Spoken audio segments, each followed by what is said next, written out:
Assalamu alaikum.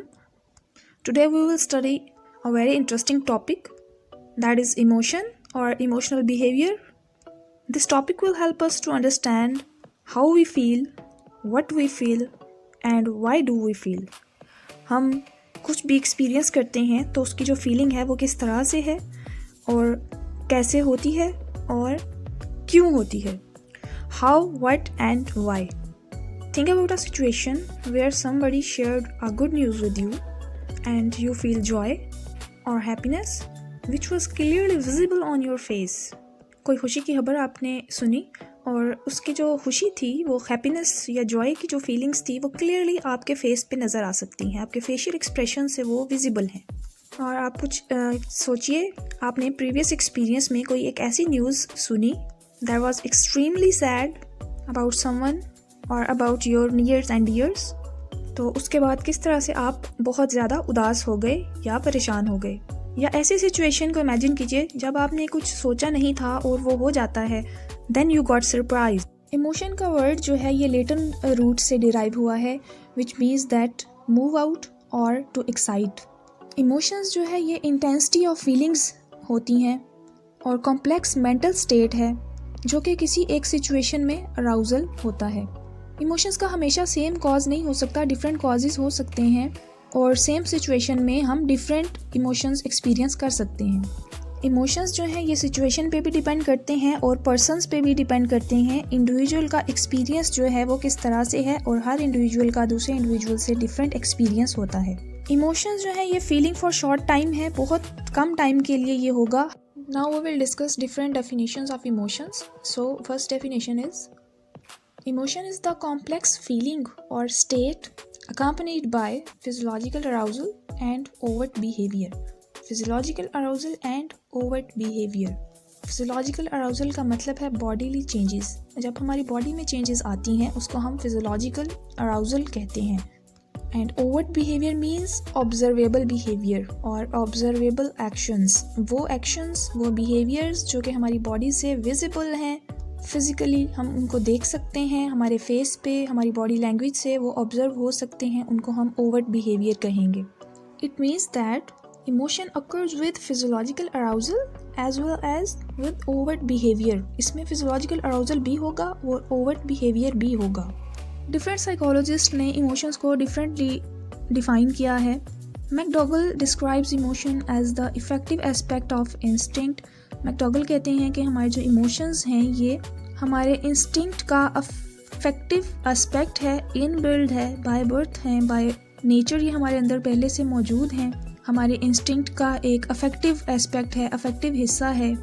Woodworth के मुताबिक emotion refers to the state of arousal. State of arousal है, arousal means state of change है जो कि हमारी बॉडी में चेंजेस लेकर आती है, हमारी मेंटल स्टेट में चेंजेस लेकर आती है और हमारे बिहेवियर्स में चेंज लेकर आती है. So it is a state of arousal. William James defines emotion as the physiological changes brought about by perception. William James की डिफरेंट डेफिनेशन है. वो कहते हैं कि इमोशंस जो हैं ये हमारी फिजियोलॉजिकल चेंजेस हैं, यानी हमारी बॉडी की चेंजेस हैं जो कि हमारी परसेप्शन की वजह से आती हैं. हम जो कुछ परसीव करते हैं यानी हमारी जो मेंटल स्टेट है उसमें जैसी भी हमारी परसेप्शन है वो इमोशंस को कॉज करती है. इसका मतलब है कि जिस तरह से individual to individual mental state different होगी तो उसी तरह से इमोशनल एक्सपीरियंस भी डिफरेंट होता जाएगा. सेम सिचुएशन में बहुत से लोग डिफरेंटली परसीव करेंगे और उसी तरह से उनके इमोशनल एक्सपीरियंस भी डिफरेंट होंगे, उनकी फीलिंग्स डिफरेंट होंगी. जैसे जैसे सिचुएशंस चेंज होती जाती हैं हमारी इमोशंस भी उसके साथ साथ चेंज होते जाते हैं.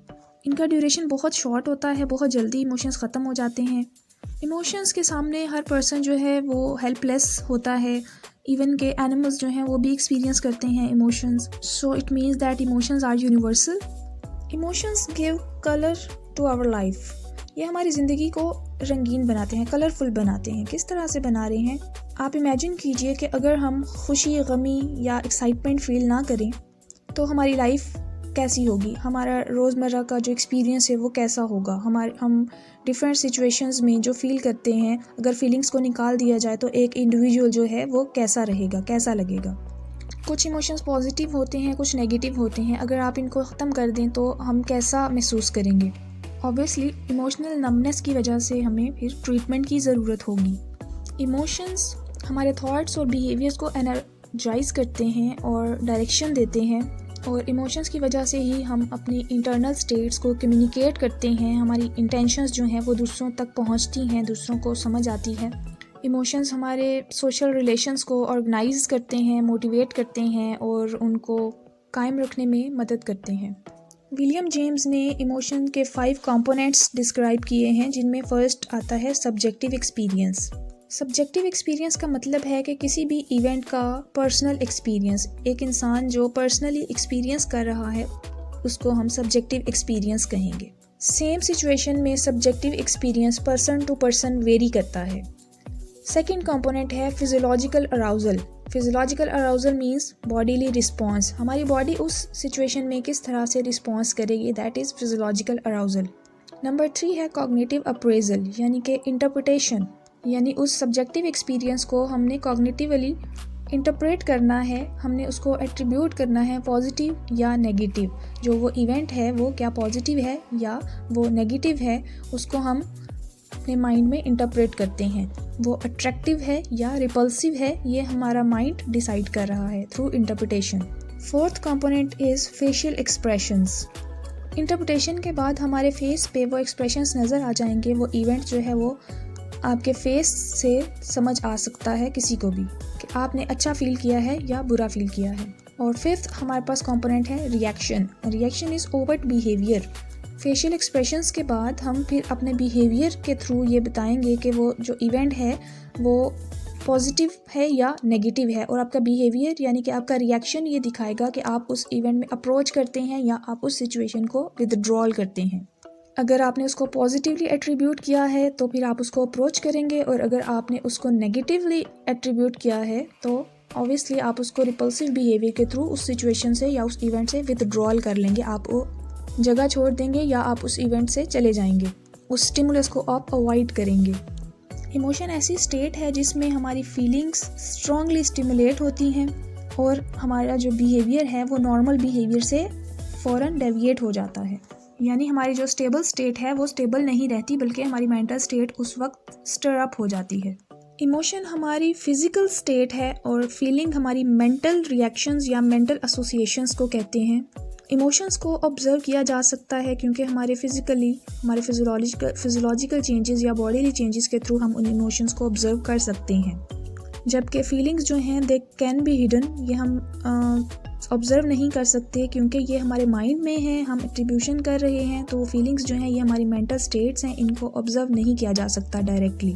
सो emotion is a complex pattern of changes including physiological arousal और physiological changes, cognitive processes and behavioral reactions और behavioral changes।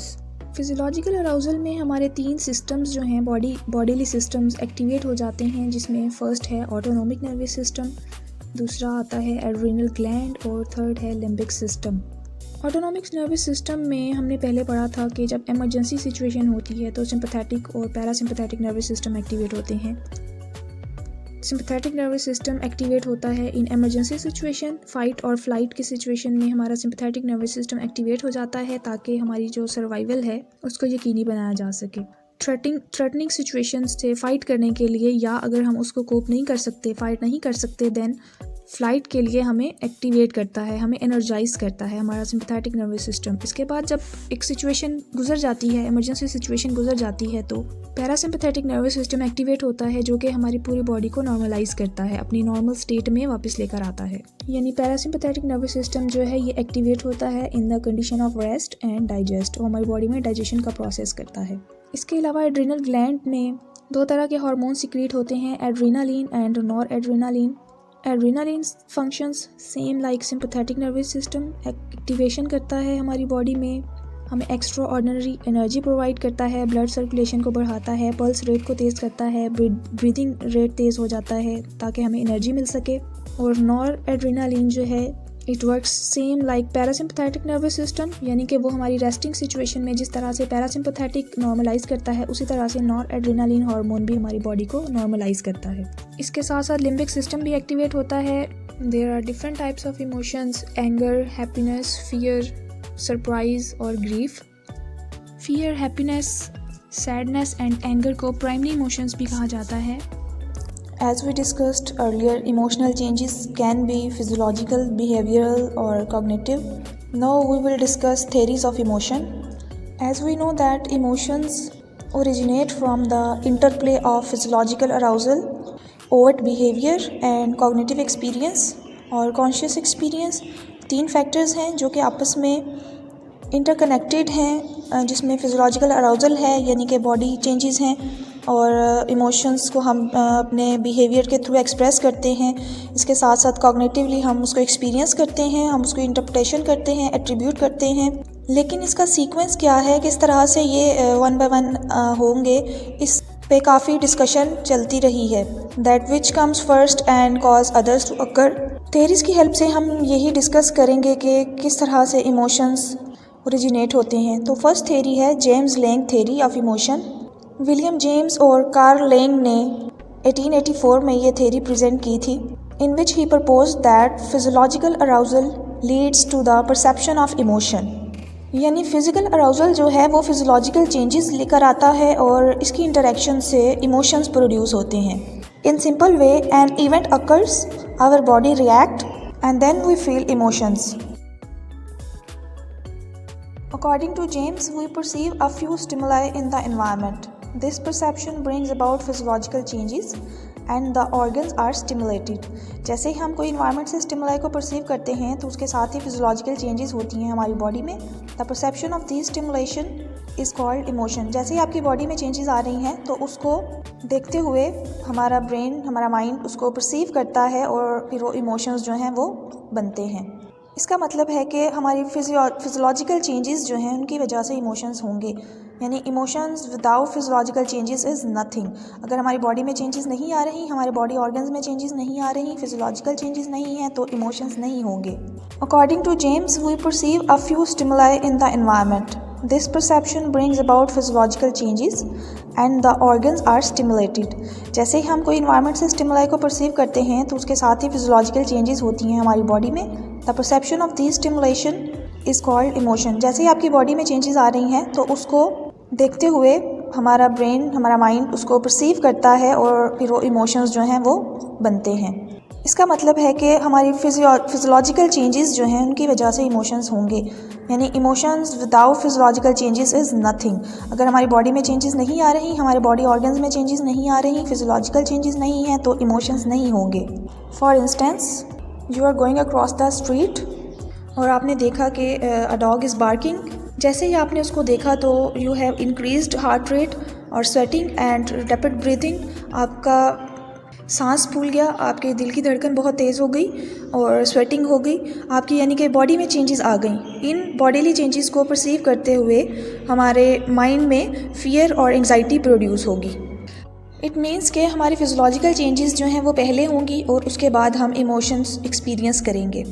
James Lang theory के जो सपोर्टर्स हैं वो एम्फसाइज करते हैं फिजियोलॉजिकल कंपोनेंट पे. यानी हमारी बॉडी के कंपोनेंट्स जो हैं, हमारी बॉडी की जो फिजियोलॉजिकल चेंजेस जो हैं उन पे इनका मेन फोकस है और उनका ये बिलीव है कि इनमें चेंजेस जो हैं दे क्रिएट इमोशंस. अगर हमारी बॉडी में चेंजेस नहीं होंगी, हमारी हार्ट बीट फास्ट नहीं होगी, हमारा ब्रीदिंग रेट फास्ट नहीं होगा, स्वेटिंग नहीं होगी, यानी कि हमारा सिंपैथेटिक या ऑटोनोमिक नर्वस सिस्टम एक्टिवेट नहीं होगा, तो हम इमोशंस एक्सपीरियंस नहीं कर सकते. बॉडी में चेंजेस होना ज़रूरी है, उसके बाद ही हम डिफरेंट टाइप ऑफ इमोशंस को एक्सपीरियंस कर पाएंगे. It means response of crying leads us to feel sorrow. अगर हम पहले रोएंगे तो उसके बाद हमें दुख महसूस होगा. और trembling at a threat causes us to feel afraid. किसी थ्रेट की वजह से जैसे ही हम ट्रैम्बल करेंगे उसके बाद हमें डर महसूस होगा. यानी कि फिजियोलॉजिकल चेंजेस जो हैं वो पहले होंगी और उसके बाद हम इमोशंस को एक्सपीरियंस करेंगे. This theory of emotion was criticised on a large scale. बहुत ज़्यादा इसको क्रिटिसाइज़ किया गया, बहुत ज़्यादा इसको तनकीद का सामना करना पड़ा, क्योंकि सिर्फ़ और सिर्फ हम फिजियोलॉजिकल चेंजेस को देखते हुए इमोशंस को एक्सप्लेन नहीं कर सकते. क्योंकि रेसिंग हार्ट जो है ये अफ्रेड इमोशन, फियरफुल इमोशन या एंगर की फॉर्म या फिर लव और पैशन की फॉर्म को भी एक्सप्लेन कर सकता है. क्योंकि इन तमाम इमोशंस में हमारा हार्ट बीट जो है वो फास्ट हो जाती है। यानी अगर इमोशंस जो हैं वो सिर्फ़ और सिर्फ बॉडी सिग्नल्स पर डिपेंड करते हैं तो हमारा ब्रेन किस तरह से फिर इन बॉडी सिग्नल्स को सेपरेट कर सकता है, क्योंकि एक सेम बॉडी सिग्नल जो है ये बहुत सारे इमोशंस को डिस्क्राइब कर सकता है। जस्ट फिजियोलॉजिकल अराउजल को देखते हुए इमोशनल एक्सपीरियंस प्रोड्यूस नहीं हो सकता। मिसाल के तौर पर अगर एक इंडिविजुअल जॉगिंग कर रहा है, he has an increased heart beat and respiration rate. इसके साथ साथ बहुत सी और भी फिजियोलॉजिकल चेंजेस आती हैं, स्वेटिंग होती है। सो इन फिजियोलॉजिकल चेंजेस को देखते हुए हम इमोशंस एक्सपीरियंस नहीं कर सकते। जब एक इंडिविजुअल जॉगिंग कर रहा है तो उसकी बॉडी में बहुत सारी चेंजेस आ रही हैं और इसी तरह से इमोशनल स्टेट में भी वही चेंजेस आती हैं, लेकिन उस वक्त वो पर्सन जो है वो इमोशंस एक्सपीरियंस नहीं कर रहा, हालांकि उसकी बॉडी में वो तमाम चेंजेस आ रही हैं। इसके अलावा क्रिटिक्स ये भी कहते हैं कि during emotion we are unconscious of physical changes, और हम अपनी ओवर्ट कंडीशन से भी अवेयर नहीं होते। उस वक्त दुख और परेशानी की हालत में हमें नहीं पता होता कि हमारे आंसू निकल रहे हैं या हम आंसू को देख के परेशान या दुख में नहीं जाते। यानी साइकोलॉजिकली जो रिएक्शन है हमारा वो इतना स्ट्रॉन्ग होता है कि हम फिज़िकल कंडीशंस को ऑब्जर्व नहीं करते, हम अपनी फ़िज़िकल स्टेट से अनअवेयर होते हैं, लेकिन उस वक्त भी हम इमोशनली एक्टिवेट होते हैं। इसके अलावा the face turns red in happiness as well as in anger और हैप्पीनेस दोनों सूरत हाल में हमारा फेस जो है वो रेड होगा। अब फिजियोलॉजिकल चेंजेस को देखते हुए हम इन दो इमोशंस में डिफ्रेंशिएट कैसे कर सकते हैं। हमारी बॉडी में वैरायटी ऑफ चेंजेस नहीं हैं, बल्कि सेम ही एक ही तरह से चेंजेस होती हैं, लेकिन उन चेंजेस के साथ हम डिफरेंट इमोशंस को एक्सपीरियंस कर रहे हैं। Heart beat accelerates in anger, happiness and fear. तीनों सूरतों में, एंगर में, हैप्पीनेस में, फियर में हमारी हार्ट बीट एक्सेलरेट करती है, तेज़ हो जाती है, जबकि ये तीनों इमोशंस जो हैं ये डिफरेंट हैं और इनकी जो फिजियोलॉजिकल चेंज है वो सेम है। कैनन बार्ड ने भी इस थ्योरी पे बहुत ज़्यादा क्रिटिसाइज़ किया। वो एक 40 इयर्स ओल्ड वुमेन का केस रिपोर्ट करते हैं जिसका नेक बोन फ्रैक्चर की वजह से इंटरनल और एक्सटर्नल सेंसेशन का कनेक्शन ख़त्म हो चुका था। यानी वो अपनी बॉडी की फिजियोलॉजिकल चेंजेस को नहीं देख पा रही थी, नहीं परसीव कर सकती थी, लेकिन इसके बावजूद she could still experience. Now we will study second theory of emotion, that is Cannon Bard theory. Cannon proposed this theory in 1929 and Bard, an American psychologist, concluded that in 1934. This theory is also known as theory of thalamus. इसको theory of thalamus इसलिए कहा जाता है क्योंकि हमारे emotions का एक बहुत बड़ा और इम्पोर्टेंट कॉज जो है वो थैलेमस ही है। इमोशंस और फिजिकल चेंजेस जो हैं वो कोइंसाइड करती हैं। Cannon and Bard concluded that body arousal and the emotional experience occur simultaneously. हमारा बॉडी अराउजल और इमोशनल एक्सपीरियंस यानी कि फिजियोलॉजिकल अराउजल और एक्सपीरियंस ऑफ इमोशन जो है ये दोनों साइड बाय साइड साइमल्टेनियसली होते हैं। जैसे ही हम कोई स्टिमुलस परसीव करते हैं तो हमारी बॉडी में चेंजेस भी आते हैं और उसके साथ साथ ही हम इमोशंस को एक्सपीरियंस भी करते हैं। ऐसा नहीं होगा कि हमारी बॉडी में चेंजेस पहले आएँ और इमोशंस हम बाद में एक्सपीरियंस करें, बल्कि दोनों फिजियोलॉजिकल और इमोशंस दोनों साइड बाय साइड ही होंगे। Physical reactions and emotional feelings takes place independently at the same time. इसके अलावा कैनन बार्ड ने ये भी कहा कि थैलेमस और हाइपोथैलेमस जो हैं ये दोनों रिस्पॉन्सिबल हैं हमारे इमोशंस के लिए। अगर हम एनिमल्स में से थैलेमस को रिमूव कर दें then they will not experience any emotion. इसके अलावा अगर हम थैलेमस और हाइपोथैलेमस को स्टिमुलेट करते हैं इलेक्ट्रिक शॉक्स के थ्रू तो इमोशन विल अपीयर। इसका मतलब है कि thalamus is emotional control centre. This theory also implies that our heart begins pounding as we experience fear but one does not cause the other. यानी हमारी heart beat में fluctuations आती हैं तो उसके साथ ही हम फियर एक्सपीरियंस कर रहे हैं। दोनों चीज़ें इकट्ठी हो रही हैं लेकिन दोनों एक दूसरे को कॉज नहीं कर रहे, दोनों साइड बाय साइड होंगे।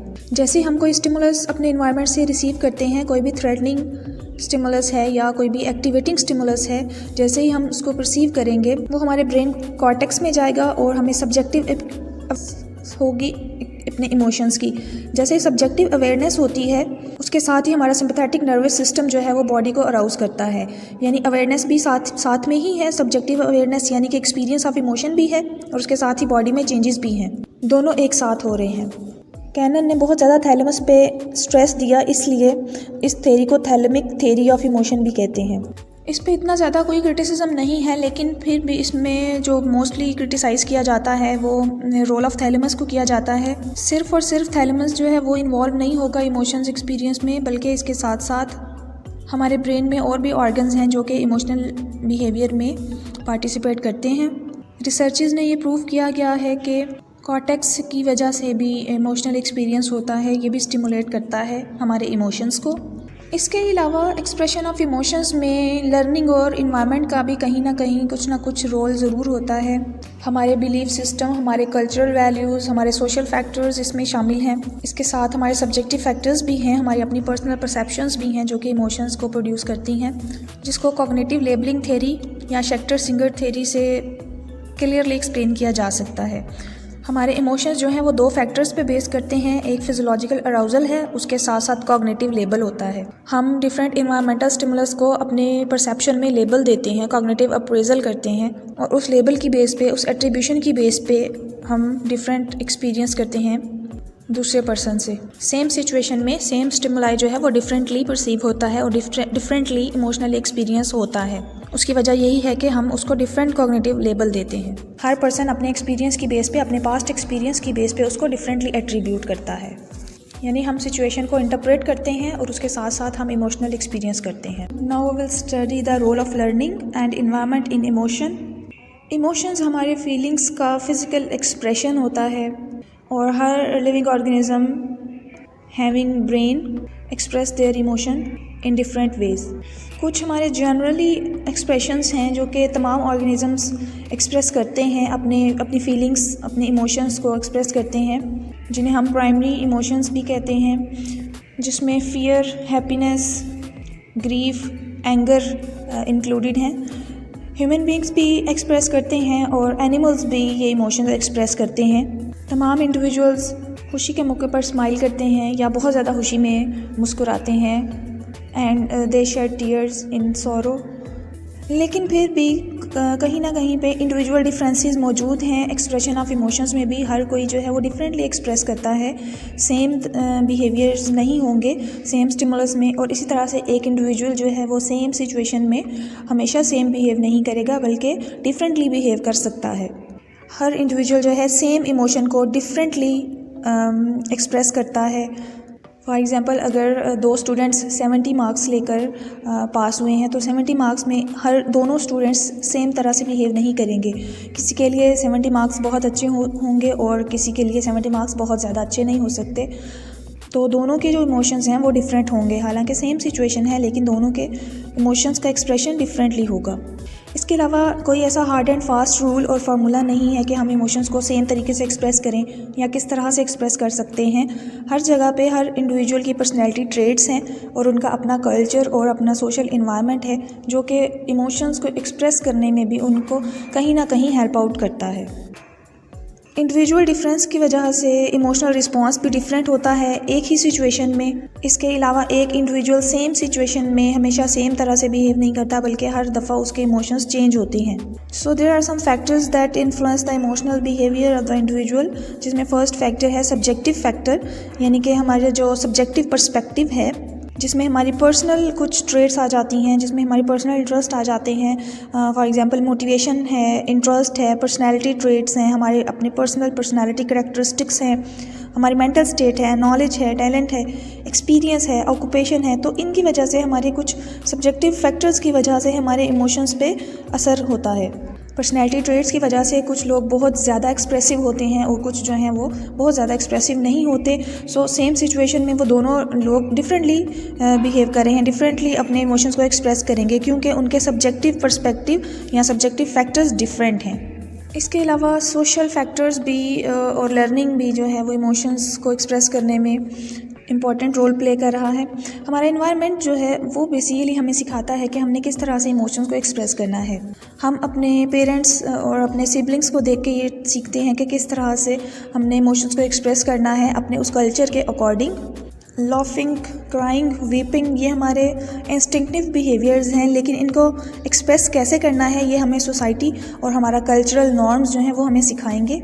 जिस तरह से अगर हम बर्थडे की एग्जांपल लें तो हर कोई डिफरेंटली बर्थडे सेलिब्रेट करता है। कुछ जो हैं वो बहुत ज़्यादा म्यूज़िक के साथ पार्टीज़ ऑर्गेनाइज़ करते हैं स्पेशली, या आउटिंग करेंगे, होटलिंग करते हैं स्पेसिफिक, वो अपनी उस इवेंट को सेलिब्रेट करने के लिए, अपने इमोशंस को एक्सप्रेस करने के लिए, हैप्पीनेस को वो इस तरह से एक्सप्रेस कर सकते हैं। इस तरह से कुछ लोग जो हैं वो इतना ज़्यादा एक्सप्रेसिव नहीं होंगे, वो इतना ज़्यादा सेलिब्रेट नहीं करेंगे। वो उनका अपना इन्वायरमेंट है, अपने उनके सोशल फैक्टर्स हैं जो कि इन्फ्लुएंस कर रहे हैं। इसी तरह से कल्चर भी इमोशनल एक्सप्रेशन में इन्फ्लुएंस करता है। हम जितने भी बिहेवियर्स हैं, इवन के एक्सप्रेशन ऑफ इमोशन भी हम अपने बड़ों से सीखते हैं। इसके अलावा हम अपने इन्वायरमेंट से सीखते हैं, फ्रेंड्स, पीयर्स और सोशल इंस्टीट्यूशन से सीखते हैं। इसके अलावा हमारे जो नॉर्म्स हैं, वैल्यूज़ हैं, हमारे तमाम एक्शंस जो हैं वो इन वैल्यूज़ और नॉर्म्स की बेस पे जज किए जाते हैं। Such and such things are allowed और नॉट अलाउड। और ये तमाम वैल्यूज़ जो हैं हम अपने कल्चर से ही सीख रहे हैं, और फिर उसी तरह से हम उस बिहेवियर को अडेप्ट करते हैं। और फिर हम नेक्स्ट जिस तरह से भी जो भी इमोशन होगा, जैसा भी इवेंट होगा, उसके अकॉर्डिंग ही उन इमोशंस को हम एक्सप्रेस करेंगे। अपने नॉर्म्स के अकॉर्डिंग, अपने जो भी हमारे सेट स्टैंडर्ड पैटर्न्स हैं उनके अकॉर्डिंग हम अपने इमोशंस को एक्सप्रेस करेंगे। यानी हमारे रिलीजियस वैल्यूज़, कल्चरल वैल्यूज़ जो हैं वो हमें सिखाएंगी कि हमने किस तरह से एक्सप्रेस करना है। इसके साथ साथ हमारा बिलीफ सिस्टम भी हमारे एक्सप्रेशन ऑफ इमोशन को मॉडिफाई करता है। हमारे बिलीव्स को अगर कोई डायरेक्टली हिट करता है तो हम फ़ौरन बहुत ज़्यादा अग्रेशन में आ जाते हैं, बहुत ज़्यादा हम गुस्सा करते हैं। और हमारा रिलीजन ही, हमारा बिलीफ सिस्टम ही हमें सिखाता है कि हमने किस तरह से अपने प्यार, मोहब्बत और गुस्से का इजहार करना है। पेशेंस हमें अपने रिलीजन से ही सीखने को मिलती है। हमने रिएक्ट नहीं करना बल्कि हमने रिस्पॉन्ड करना है, और वो कैसे करना है वो हमें अपने रिलीजन से, अपने बिलीफ सिस्टम से, हमें अपने प्रॉफिट हज़रत मोहम्मद सल्लल्लाहु अलैहि वसल्लम की टीचिंग से हम वो सीख सकते हैं, और फिर हम उसको अपनी डेली लाइफ में इम्प्लीमेंट कर सकते हैं।